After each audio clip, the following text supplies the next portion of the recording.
Hello students, welcome back to my channel Learning Confidently. இன்னைக்கு 9th standard மேக்ஸில் set லாங்குவேஜில் next டாப்பிக்கான types of sets தான் பார்க்க போகிறோம். ஏற்கனவே நம்ம ரெப்ரசன்டேஷன் ஆஃப் செட்ஸு எக்ஸைஸ் 1.1 எல்லாம் பார்த்தாச்சு.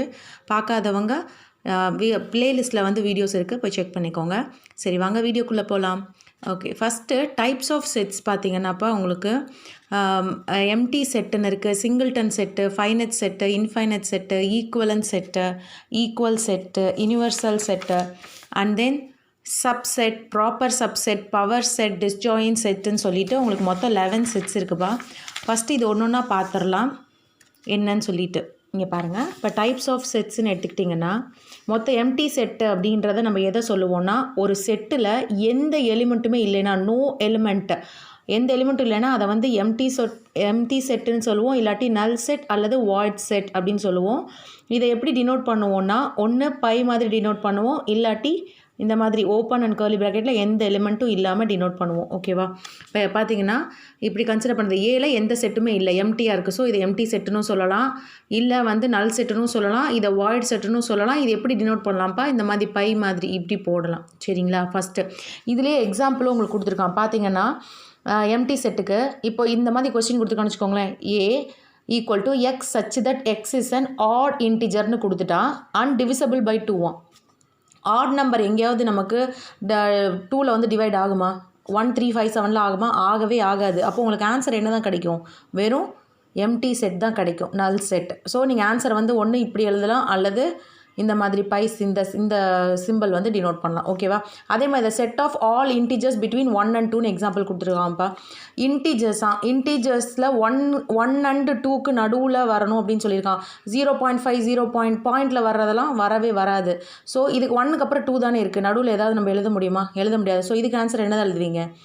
நல் செட்டு, இல்லாட்டி வந்து பை தான் ரெப்ரசென்ட் பண்ண முடியும். ஸோ இந்த மாதிரி வரதெல்லாம் எம்டி செட்டு அப்படின்னு சொல்லுவோம்.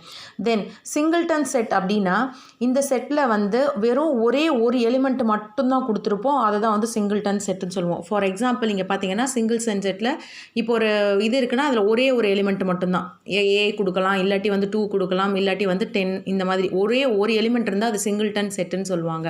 இப்போ எக்ஸாம்பிள் பார்த்தீங்கன்னா இதில் எப்படி கொடுத்துருக்கான் அப்படின்னா, இந்த இதில் பாருங்கள், A equal to x such that, இந்த எக்ஸு வந்து எப்படி இருக்கணும்னா, இந்த எக்ஸு வந்து 3க்கும் 5க்கும் நடுவில் இட் லைஸ் பிட்வீன் 3 and 5. சரியா? இது 2க்கும் நடுவில் இருக்கணுமா, இது நேச்சுரல் நம்பராக இருக்கணுமா.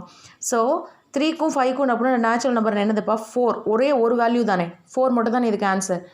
ஸோ ஏ ஈக்குவல் டு 4ன்னு தான் ஆன்சர் எழுதுவீங்க. ஸோ இது ஒன்றே ஒன்று வரனால சிங்கிள்டன். அதே மாதிரி இது பாருங்களேன், the set of all even prime numbers. Prime நம்பர்ஸ்னால் நிறையா நம்பர்ஸ் இருக்குது, but all even prime numbers என்ன இருக்குது? இல்லை, ப்ரைம் நம்பர்ஸில் ஒன்றே ஒன்று 2 மட்டும்தான். ஸோ இதுவும் வந்து சிங்கிள்டன் செட்டு. புரியுதாப்பா? தென் ஃபைனட் செட்டு. ஃபைனட் செட்னால் ஒன்றுமே இல்லை, லிமிட்டடாக இருக்கும். நம்மளால் வந்து அது கரெக்டாக லிமிட்டாக கொடுத்துருப்பான். இப்போ எக்ஸாம்பிள் பார்த்தீங்கன்னா ஃபைனட் செட்டு, இப்போ ஏ ஈக்குவல் டு 1 2 3 4 இவ்வளோ தான் இருக்கும், இதுக்கு மேலே போயிருக்காது. கரெக்டாக எக்ஸாக்டாக கொடுத்துருப்பான், லிமிட்டாக கொடுத்துருப்பான், XYZ அவ்வளோதான். லிமிட்டாக கொடுத்தா இது வந்து ஃபைனட் செட்டு. உங்களுக்கு எக்ஸாம்பிளில் பார்த்தீங்கன்னா இங்கே பாருங்கள், the set of family members. So நீங்கள் செட் ஆஃப் ஃபேமிலி மெம்பர்ஸ்னால் நம்ம கரெக்டாக சொல்லிடலாம், father, mother, children, grandparents அப்படின்னு சொல்லி நீங்கள் பண்ணிடலாம். அதே மாதிரி இன்டோர் கேம்ஸ், அவுட்டோர் கேம்ஸ்னாலும் நம்ம விளையாடுறத நம்ம கரெக்டாக அந்த செட்டுக்குள்ளே லிமிட்டடாக சொல்லி முடிச்சிடலாம். அதே மாதிரி curricular subjects you learn in school, உங்களால் சொல்ல முடியும்ல, 5 சப்ஜெக்ட்னா 5 சப்ஜெக்ட் டக்குன்னு சொல்லிடுவீங்களா? அது சொல்ல முடியாதா? இல்லை. ஸோ இதெல்லாம் லிமிட்டடாக சொல்லக்கூடியது எல்லாமே வந்து என்னது? ஃபைனட் செட் அப்படின்னு சொல்லுவோம். ஓகேவா? அதே மாதிரி இப்போ 36 ஃபேக்டர் பண்ண சொன்னாங்கனாலும் நீங்கள் ஃபேக்டர் பண்ணி அதோட ஆன்சர் சொல்ல முடியும் இல்லையா? லிமிட்டடாக நிறையா வந்துட்டு இருக்கும். இன்ஃபைனட்டாக போகுமா? கிடையாது, ஒரு இதில் முடிஞ்சிடும் இல்லையா? 36 பண்ணிங்கன்னா. ஸோ இதுவும் வந்து ஃபைனட் செட். இன்ஃபைனட் செட் அப்படிங்கிறது வந்து இதை வந்து அன்லிமிட்டடாக போயிட்டே இருக்கும், லிமிட்டாக கிடையாது. அதாவது இந்த மாதிரி டாட் வச்சு ஒரு இது லிமிட்டுக்கும் அன்லிமிட்டுக்கும் என்ன பண்ணா, இப்போ ஃபைனட்டுக்கு வந்து கரெக்டாக அந்த லிமிட்டாக கொடுத்துருக்கான். இன்ஃபைனட்னா பாருங்கள், டாட் போயிட்டே இருக்கும், எங்கே முடியுதுன்னு நமக்கு தெரியாது. அதுதான்ப்பா ஃபைனட்டுக்கும் இன்ஃபைனட்டுக்கும் உள்ள டிஃப்ரென்ஸு. ஸோ இங்கே பார்த்தீங்கன்னா எக்ஸாம்பிள் வந்து இப்போ இதில் வந்து இன்ஃபைனட் செட்டில் இது ரொம்ப முக்கியம்ப்பா, இது நோட் பண்ணி வச்சுக்கோங்க. Cardinal number of a set அப்படின்னு சொல்லிட்டு எதை சொல்லுவோம் அப்படின்னா, ஒரு செட்டு வந்து ஃபைனட்டாக இருக்குது அப்படின்னா, அதாவது கார்டினல் செட்டை வந்து ஃபஸ்ட்டு நம்ம n ஆஃப் ஏன்னு சொல்லி இப்படி டினோட் பண்ணுவோம். சரிங்களா? இதை தெரிஞ்சு வச்சுக்கோங்க. n ஆஃப் ஏனா நம்பர் ஆஃப் எலிமெண்ட்ஸ், அந்த செட்டுக்குள்ளே அந்த செட்டில் இருக்கிறத நம்பர் ஆஃப் செட்டு எத்தனை செட்டு இருக்கோ அதை தான் வந்து நம்ம n of A cardinal number of செட்டுன்னு சொல்லுவோம். சரியாப்பா? ஸோ ஃபைனைட்டும் இன்ஃபைனைட்டும் உங்களுக்கு தெரிஞ்சிச்சு. ஃபைனைட்னா லிமிட்டடாக இருக்கும், இன்ஃபைனைட்னா அன்லிமிட்டடாக போயிட்டே இருக்கும் அந்த செட்டு. இப்போ எக்ஸாம்பிள் பாருங்கள். ஏ ஈக்குவல் டு, அதாவது கார்டினல் நம்பர் ஆஃப் இதுக்கு இது சொல்கிறேன் எக்ஸாம்பிள். இது கொடுத்துருக்கான் எலிமெண்ட்ஸு. என்ன சொன்னேன், நம்பர் ஆஃப் எலிமெண்ட்ஸ் இந்த செட்டை தான் வந்து கார்டினல் நம்பர்னு சொல்லுவோம். ஸோ இது கவுண்ட் பண்ணிடலாமா? 1 2 3 4 5 6 7 8 இருக்குது. ஸோ இது எப்படி டினோட் பண்ணணும்? கார்டினல் நம்பர் ஆஃப் செட்டை என் ஆஃப் ஏ ஈக்குவல் டு 8ன்னு இருக்குதா? ஸோ இதுதான். புரிஞ்சுதாப்பா? தென் ஈக்குவலன்ஸ் செட்டு. ஈக்குவலன்ஸ் செட்டுங்கிறது ரொம்ப ரொம்ப ஈஸி. ஈக்குவல் ரெண்டும் கன்ஃபியூஸ் பண்ணிக்காதீங்க. இப்போ ஈக்குவலன்ஸ் செட்னா, இப்போது இங்கே ஒரு எக்ஸாம்பிள் ஒன்று எழுதியிருக்கேன். இப்போ எக்ஸ் ஈக்குவல் டு இங்கே ஒரு வேல்யூ இருக்குது, ஒய் ஈக்குவல் டு இங்கே வேறு வேல்யூ இருக்குது. ஆனால் இது ரெண்டுமே நான் ஈக்குவலண்ட் அப்படின்னு சொல்கிறேன்.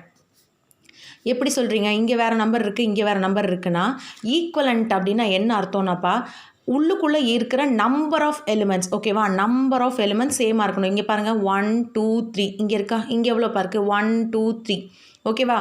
நம்பர் ஆஃப் எலிமெண்ட்ஸ் ஈக்குவலாக இருந்ததுன்னா அது ஈக்குவலன்ட் செட்ஸு, ஓகேவா? இப்போ ஏல பாருங்கள் 1 2 3 4 கொடுத்துருக்கேன், பியில் 1 2 3 4. உள்ளுக்குள்ளே இருக்கிற எலிமெண்ட்ஸ் வேறு வேறையாக இருக்கலாம், பட் நம்பர்ஸ் வந்து கரெக்டாக இருந்ததுன்னா இது வந்து ஈக்குவலன்ட் செட்டு, ஓகேவா? இங்கே வந்து எக்ஸாம்பிள் வந்து உங்களுக்கு ஈக்குவலன்ட் செட்டுக்கு கொடுத்துருக்காங்க பாருங்கள். Ball bat. ஏல வந்து பால் பேட்னு கொடுத்துருக்கான். 1 2 நான் 2 செட் இருக்குது. பியில் வந்து history geography 2 equal. Number of elements ஈக்குவலாக இருக்கா? ஸோ இது ஈக்குவலன்ட் செட்டு. இதுக்கு எக்ஸாம்பிள் பாருங்களேன். B equal to -3 less than x less than or equal to 0. X வந்து இன்டிஜராக இருக்கணுமா. அப்புறம் க்யூன்னு ஒரு செட்டு கொடுத்துருக்கான். Set of all prime factors of 210 equivalent sets. இப்படி தான் கொடுப்பான். இது என்னது இப்படி கொடுத்துருக்கான்? இது எப்படி பண்ணுறதுன்னா ஒன்றும் இல்லை, ரொம்ப ரொம்ப சிம்பிள். இங்கே எழுதியிருக்கேன் பாருங்கள். ஃபஸ்ட்டு பி ஈக்குவல் டு -3 கொடுத்துருக்கானா? -3ங்கும் போது நம்ம -3 எழுதிக்கணும், ஓகேவா? லெஸ் தேன் அந்த எக்ஸ் வந்து லெஸ் தேன் ஆர் ஈக்குவல் டுன்னு சொல்லிங்கனால -3 எடுத்திருக்கோம். எதுக்குள்ளே முடியணுமா?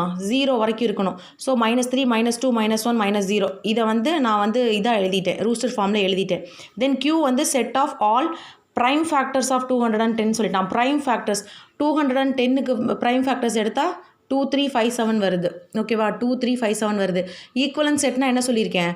இதுவும் சேமாக இருக்கணுமா? சேமாக இருக்க வேண்டிய தேவையில்லை. நம்பர் ஆஃப் எலிமெண்ட்ஸ் தான் சேமாக இருக்கணும். 1 2 3 4. இந்த செட்லேயும் 1 2 3 4 சேமாக இருக்கா நம்பர் ஆஃப் எலிமெண்ட்ஸு? ஸோ இது equivalent set. புரியுதாப்பா? Then equal set. Equal set பார்த்தீங்கன்னா இதில் வந்து நம்பர் ஆஃப் எலிமெண்ட்ஸ் சேமாக இருக்கணும். இதில் வந்து இப்போ ஏல வந்து 1 2 3 கொடுத்துருக்கான்னா இதே எலிமெண்ட்ஸ் தான் பியில் வந்து வேறு வேறையாக நம்ம எழுதிக்கலாம். இந்த 1 2 3 சேம் எலிமெண்ட்ஸ் தான் வரணும், டிஃப்ரெண்ட் எலிமெண்ட்ஸ் வராது ஈக்குவல் செட்ஸில். ஸோ இந்த 1 2 3 நம்ம எப்படி எழுதலாம்? 3 2 1ன்னு எழுதலாம், 2 3 1ன்னு எழுதலாம், இல்லை 1 2 3 எழுதலாம். இந்த மாதிரி வேறு வர மாதிரி எழுதலாம். பட் இங்கே ஏக்குள்ளே இருக்கிற எலிமெண்ட்டே தான் திருப்பி வரணும். இதுதான் வந்து ஈக்குவல் செட்டு. ஈக்குவலன்ட் செட்ஸில் number of elements equal, but equal செட்ஸில் எலிமெண்ட்டே சேமாக தான் இருக்கும். இதுக்குள்ளே இருக்கிற எலிமெண்ட்டே தான் இதில் வரும், சரியாப்பா? And then subset. சப்செட் அப்படின்னு பார்த்தீங்கன்னா ஒரு மெயின் செட் இருக்கும். அந்த மெயின் செட்டுக்குள்ளே நம்மளால் எவ்வளோ தனித்தனி செட்டு சின்ன சின்ன செட்ஸ் உருவாக்க முடியுமோ அதை தான் வந்து நம்ம சப்செட்டுன்னு சொல்லுவோம். இப்போ இது மெயின் செட் கொடுத்துருக்காங்கன்னு வச்சுக்கோங்களேன். சப்செட் க்ரியேட் பண்ணுங்கன்னா நம்ம என்னென்ன பண்ணலாம்? அந்த பி ஈக்குவல் டு தனியாக 1 ஃபஸ்ட்டு 1 மட்டும் தனித்தனியாக எழுதலாம். பி ஈக்குவல் டு 1 எழுதலாம், சி ஈக்குவல் டு 2 எழுதலாம், டி ஈக்குவல் டு 3 எழுதலாம், 4 5ன்னு தனித்தனியாக எழுதிட்டு அப்புறம் இந்த 2 தனியாக எழுதலாம். 1 2ன்னு போடலாம், அப்புறம் 3 4ன்னு போடலாம், 4 5 போடலாம். எக்ஸாம்பிள் நான் எழுதிக்கே பாருங்கள். இதே மாதிரி நம்ம போட்டுகிட்டே போகலாம். சப்செட்டாக எவ்வளோ வேணால் பிரிச்சுக்கலாம், ஓகேவா? கடைசியாக வந்து நம்ம இந்த மொத்த செட்டையுமே கூட ஃபுல்லாகவும் எழுதிக்கலாம் இதில் சப்செட்டில், ஓகேவாப்பா? இது எல்லாமே நம்ம என்ன சொல்லுவோம்? சப்செட் ஆஃப் ஏன்னு சொல்லுவோம். சப்செட் எல்லாம் எழுதி முடிச்சுட்டு இது எல்லாத்தையுமே வந்து சப்செட் ஆஃப் ஏ அப்படின்னு சொல்லிடுவோம். சப்செட் புரிஞ்சுதா? தனித்தனியாகவும் எழுதலாம், அப்புறம் 1 2 எழுதலாம், அப்புறம் 1 2 3 எழுதலாம், மொத்தமாகவும் எழுதிக்கலாம், ஓகேவா? தென் ப்ராப்பர் சப்செட் அப்படின்னா என்னென்னு பார்த்தீங்கன்னா சப்செட் மாதிரியே தான், அதே சேம் தான். ஒரு மெயின் செட்லேருந்து நிறைய சப்செட்ஸ் எடுக்கிறோம். ஆனால் என்னன்னு பார்த்தீங்கன்னா ப்ராப்பர் செட்டில் இந்த மெயினாக நம்ம எல்லாத்தையும் எடுத்துருக்கோம். அந்த ஒரிஜினல் யூனிவர்சல் செட்லேருந்து நம்ம எடுத்துருக்கோம் இல்லையா? இந்த யூனிவர்சல் செட்டில் எடுத்துருக்கிறது மட்டும் இங்கே நமக்கு வராது. யூனிவர்சல் செட் இந்த 1 2 3 வந்து வராது. மற்ற எல்லா சப்செட்டையும் நம்ம எழுதிக்கலாம், ஓகேவா? தென் பவர் செட்டு. பவர் செட்டுன்னு பார்த்தீங்கன்னா இதே தான், அந்த ப்ராப்பர் செட் மாதிரியே தான். அந்த சப்செட்டை வந்து கவுண்ட் பண்ணி எவ்வளோ நம்பர்ஸ் இருக்குது அப்படின்னு சொல்லி நம்ம கவுண்ட் பண்ணி எழுதுறது தான்ப்பா. ஃபார் எக்ஸாம்பிள் உங்களுக்கு பவர் செட் சொல்கிறேன். இப்போ சாரிப்பா, யூனிவர்சல் செட்டு விட்டுட்டேன் நான். இதை வரேன், இந்த பவர் செட்டை முடிச்சுட்டு உங்களுக்கு நான் வரேன்.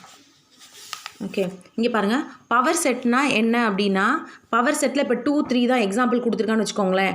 இதில் பவர் செட்டில் நம்ம சப்செட் மாதிரியே பிரிச்சுக்கிறோம். இதில் என்ன ஒன்றுனா நல் செட்டையும் நம்ம சேர்த்து எழுதணும். நல் செட்டுன்னு எழுதலாம், இல்லாட்டி இந்த பை மாதிரி போடலாம். நல் செட்டு, அப்புறம் இது தனித்தனியாக எழுதியிருக்காங்க. 2 ஒரு செட் எலிமெண்ட் எழுதியிருக்கான், 3 ஒரு எலிமெண்ட் எழுதியிருக்கான், அப்புறம் 2 3 ஒரு எலிமெண்ட் எழுதியிருக்கான். பவர் செட் ஆஃப் ஏன்னு சொன்னால் இது எல்லாத்தையும் கவுண்ட் பண்ணி எழுதணும்ப்பா, அவ்வளோதான். பி ஆஃப் ஏன்னு கேட்டால் இது மொத்தத்தையும் அப்படி தனித்தனியாக எடுத்து எழுதுறீங்க. புரிஞ்சுதாப்பா பவர் செட்னா என்ன அப்படின்னு சொல்லிட்டு? அண்ட் தென் இங்கே பாருங்கள், பவர் செட்னா இப்படி எழுதுவோம், அவ்வளோதான். இதில் என்னென்ன வரும்? நல் செட்டும் வரும், யூனிவர்சல் செட்டான மெயின் செட்டையும் சேர்த்து எழுதுவோம், அப்புறம் சப்செட் அதில் எவ்வளோ பிரிக்க முடியுமோ அதையும் எழுதுவோம். அதே மாதிரி அதில் மொத்தமாக எவ்வளோ வந்திருக்கு, அந்த மெயின் செட்லேருந்து எவ்வளோ வந்திருக்குங்கிறத கவுண்ட் பண்ணி எழுத முடியும். இப்போ மெயின் செட்லேருந்து நீங்கள் எத்தனை சப்செட் பிரிக்கிறீங்க, உங்களால் ஒரு 10 பிரிக்க முடியும் அப்படின்னா, அதை சொல்ல முடியும் அப்படின்னா, இது வந்து பவர் செட் அப்படின்னு சொல்லுவோம். தென் டிஸ்ஜாயின் செட் அப்படின்னு இருக்குப்பா. டிஸ்ஜாயின் செட்னா ஒன்றும் இல்லை, இந்த ஏல இருக்கிற எந்த எலிமெண்ட்டும் பியில் வரவே வராது. இது ரெண்டுக்கும் பொதுவான காமன் எலிமெண்ட் கிடையவே கிடையாது. இங்கே பாருங்கள், ரெண்டுக்குமே இப்போ வந்து எக்ஸாம்பிள் வந்து ஏல வந்து 20 22 23 24 கொடுத்துருக்கான். பட் பியில் பாருங்கள், இதில் இருக்கிற ஒரு எலிமெண்ட் கூட இதில் இருக்காது. இதுதான் டிஸ்ஜாயின் செட்ஸ்ப்பா. ஓகேவா? இதில் ஒன்றே ஒன்று மட்டும் விட்டுருக்கேன், அது என்னன்னு மட்டும் சொல்லிடுறேன். அந்த யூனிவர்சல் செட் அப்படின்னு சொல்லியிருக்கு. இந்த யூனிவர்சல் செட் அப்படின்னா என்ன அப்படின்னா, இப்போ நான் ஒரு எலிமெண்ட்டை பற்றி உங்களுக்கு சொல்கிறாங்க அப்படின்னா, ஒரு செட்டில் வந்து இருக்கிற எல்லா எலிமெண்ட்ஸையும் மொத்தமாக கன்சிடர் பண்ணுறதை தான் வந்து நம்ம யூனிவர்சல் செட்டுன்னு சொல்லுவோம். யூனிவர்சல் செட்டை வந்து யூனு டினோட் பண்ணுவோம்ப்பா. இப்போ எக்ஸாம்பிளுக்கு என்னென்னு உங்களுக்கு சொல்லிடுறேன். இப்போது நேச்சுரல் நம்பர்ஸை வந்து நேச்சுரல் நம்பர்ஸில் வந்து சில இது இப்போ நம்ம இப்படி மட்டும் எழுதியிருக்கோம். 1 2 3 4 மட்டும் இருக்குதுன்னு வச்சுக்கோங்களேன். யூனிவர்சல் செட்னால் இது எப்படி எழுதுவோம் அப்படின்னா, யூனிவர்சல் செட்டு வந்து u equal to X such that X belongs to capital மொத்த நேச்சுரல் நம்பர்ஸ்னு சொல்லிடுவோம். வெறும் 1 2 3 4 தனியாக சொல்ல மாட்டோம், மொத்தமாக சொல்லிடுவோம். இப்போ இங்கே ஒரு எக்ஸாம்பிள் கொடுத்துருக்காங்க பாருங்களேன். இப்போது ஏ வந்து எர்த்து மார்ஸு ஜூபிட்டர்னு கொடுத்துருக்கான். இந்த யூனிவர்சல் செட்டை நம்ம இது என்ன சொல்லிடுவோம்னா, மொத்தமாக பிளானட்ஸ் ஆஃப் சோலார் சிஸ்டம் சொல்லிடுவோம். இங்கே வெறும் 3 தான் கொடுத்துருக்கான். ஆனால் நம்ம என்ன பண்ணுறோம், ஃபுல்லாகவே கன்சிடர் பண்ணிடுவோம். அந்த பிளானட்ஸ் மொத்தத்தையுமே சொல்லிடுவோம். வேர்ட்ஸாக எழுதணும்னா இப்படி U is the planets of solar சிஸ்டம்னு எழுதுவோம். இது டிஸ்கிரிப்டிவ் ஃபார்மு. இது என்ன ஃபார்மு? செட் பில்டர் ஃபார்மில் எழுதுறதா இருந்ததுன்னா நேச்சுரல் நம்பர்ஸ்க்கு சச் தட் இது எல்லாமே நேச்சுரல் நம்பர்ஸ்னு எழுதிடுவோம். ஆனால் இங்கே கொடுத்துருக்கிறது என்னவோ 4 நம்பர்ஸ் தான். பட் நம்ம ரெப்ரசென்ட் பண்ணும்போது இது என்ன நம்பர்ஸோ அது நேச்சுரல் நம்பர்ஸ்னு எழுதிடுவோம். சப்போஸ் 0 1 2 3 4னு கொடுத்துருந்தான்னா இந்த universal set is all of whole numbers அப்படின்னு சொல்லிடுவோம்ப்பா. ஹோப் உங்களுக்கு இந்த வீடியோ வந்து புரிஞ்சிருக்கும்னு நினைக்கிறேன். ஏதாவது டவுட் இருந்ததுன்னா கீழே வந்து கமெண்ட் பண்ணுங்கள். இந்த இது புரிஞ்சால் தான் நம்ம அடுத்த எக்ஸசைஸ் நம்ம பண்ண முடியும். ஸோ இந்த வீடியோ உங்களுக்கு பிடிச்சிருந்ததுன்னா லைக் பண்ணுங்கள், ஷேர் பண்ணுங்கள், சப்ஸ்கிரைப் பண்ணுங்கள். மறக்காமல் பக்கத்தில் இருக்க பெல் ஐக்கானை கிளிக் பண்ணுங்கள். தேங்க்ஸ் ஃபார் வாட்சிங் த வீடியோ. பாய்.